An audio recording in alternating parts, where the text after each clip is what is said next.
Hello guys, welcome back to Agni Tamizhan. நம்ம பார்த்தீங்களா திருப்பரங்குன்றம் வந்தோம். அதாவது கோயிலுக்கு மொட்டை அடிக்கணும்னு சொல்லிவிட்டு மொட்டையும் அடித்தாச்சு. அவ்வளோதான். இப்போ வந்து சாமி தரிசனத்தை பார்த்துட்டு மற்ற இடத்துக்கு போய் பார்த்துட்டு போ நம்ம நம்ம மாவட்டத்துக்கு போக வேண்டியதான். நம்மளுடைய டிஸ்ட்ரிக்கு நம்ம சொந்த ஊருக்கு போக வேண்டியது தான்.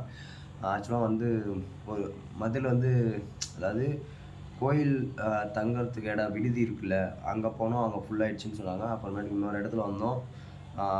எவ்வளோ 800 ஓகேவா.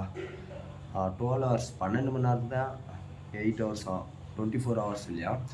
சரி என்ன பண்ணுறதுன்னு சொல்லிட்டு எடுத்து இப்போ தங்கிட்டு இப்போ போயிட்டு மொட்டை அடிச்சிட்டோம் ஓகேவா. 4:30க்கே போயிட்டோம் மொட்டை அடிக்கிற இடத்துக்கு. ஆனால் அவங்க வந்து திறந்தது 6 மணிக்கு. அங்கே இருக்கிறவங்க என்ன சொன்னாங்க, 5 மணிக்கு திறந்துடுவாங்க பண்ணாங்க. ஆனால் அங்கே போய் பார்த்தப்பா 6 மணிக்கு வந்தாங்க. இருந்தாலும் பரவாயில்லன்னு சொல்லிவிட்டு மொட்டை அடிச்சுட்டு இப்போ சாமி தரிசனத்தை பார்க்கறதுக்கு போகிறோம். திருப்பரங்குன்றம் மலை மேலே இருக்கா இல்லை கீழே இருக்கான்னு தெரியல சாமி. ஏன்னா ஃபஸ்ட் டைம் நாங்கள் அநேகமாக கீழே தான் இருக்க மாட்டேங்குது. போய் பார்த்துட்டு வந்துட்டு ரூமை செக் அவுட் பண்ணிட்டு உடனே நம்ம வந்து அழகர் மலைக்கு போகலான்னு ஒரு ஐடியாவில் இருக்கோம். அழகர் மலைக்கு போயிட்டு மீனாட்சி அம்மன் கோயிலை தரிசனம் பார்த்துட்டு ஒரு 2-3 இடம் சூஸ் பண்ணியிருக்கேன். Okay bye guys.